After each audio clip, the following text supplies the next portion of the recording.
In describing and discussion of paralegal basic responsibilities, they are to meet the client, it, start the interview process, um, make sure the meetings are scheduled, maintain dates, input information into the computers. They are to keep the files going, um, keep the trial books up to date. Also, um, there to help with witnesses. They are to keep up with the paperwork. They're to make sure the witnesses are there on the correct date and time, whether it be at the lawyer's office or at the um, courthouse. Um, Now, to do the ethics, um, if a paralegal has helped your family, they cannot help you. If a lawyer has helped your family and the paralegal works with them, they can't help you also. Um, Paralegals can't give legal advice. It's unethical. Now, if you go into a courthouse, you have to be dressed professionally. You cannot say, hey, yo, to the judge. You need to say, Your Honor. You need to say, yes, ma'am, no, ma'am.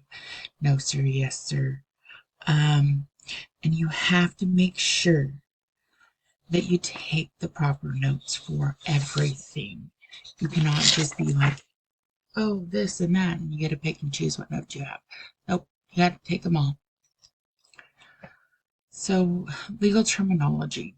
Now, that is like you're filling out a legal document. And you're like, Susan said um, he took 7 bags of potatoes. No, it's Mrs. Uh, Smith said that Mr.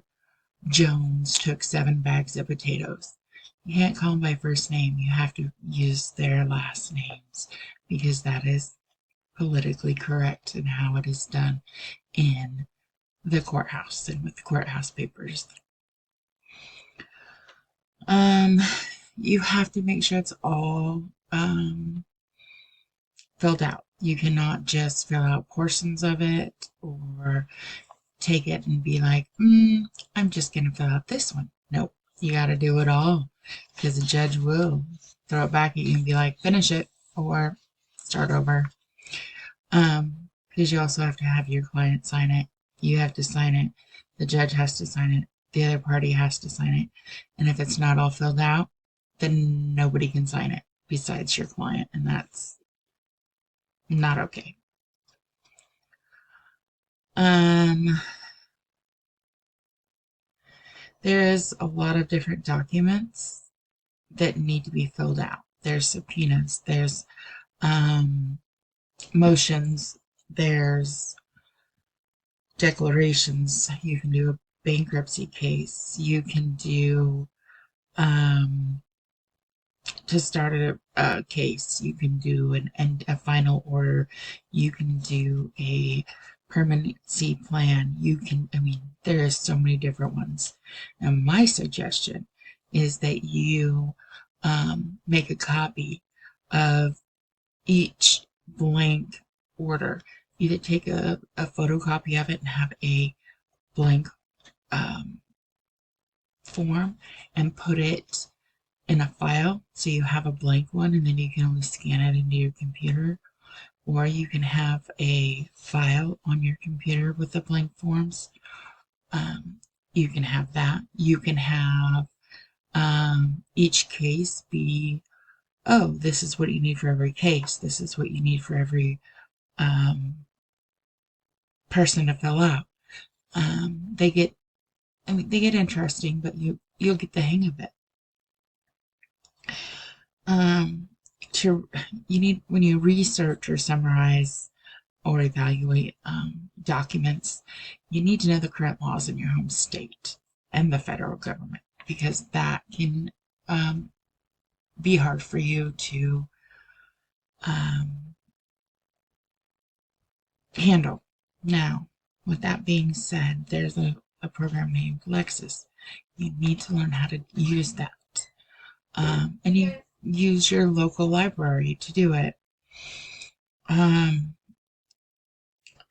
Now, the other thing that I want to talk about is technical, or not technical, but technology and resources. You need to know the computer. You need to know the phone. You need to know a printer and a scanner. And as long as you know all that, it works. Now, if you can't have a computer with you at all times, you have your phone. And a phone is a mini computer. You can send it to your office and they can print it out. They can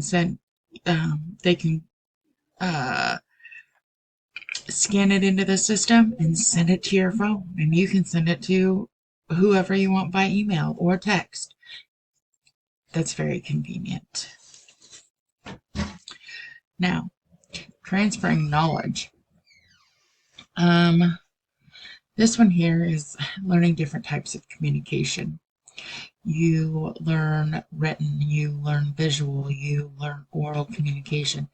You have to learn how to do all these things because if you don't, not a lot of people are going to understand just one type of communication.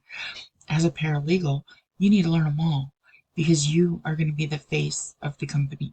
You are going to be the face of the lawyers, and you are going to teach them and talk to the clients the most.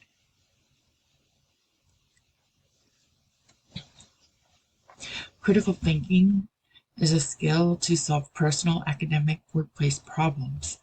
And that's very important, especially when it comes to law. You will never know when you are going to need to solve a problem, and you need critical thinking to do it. So just keep that in mind. You're going to have to create documents, spreadsheets, and do presentations at some point in your law uh, degree. I mean, you're going to have to do businesses. You're going to have to do this. You're going to have to do that. Um, and sometimes you're just going to have to create your math works at the end of a year. You're going to have to figure out how to do a spreadsheet. You're going to have to be like, oh, well, this person used this much paper and this person used pens. Well, I know it's stupid, but sometimes you're going to have to do it because the bookkeeper's out. So, social imagination. Let me tell you. Um, yeah, individual growth and function as a citizen in a multicultural world, that is a drag, but you will get it. You just have to take a breath and be able to be like, oh, okay, and figure it out because people aren't the same. Figure out how to be a person and be nice and go ahead. It's okay to accept others for who they are.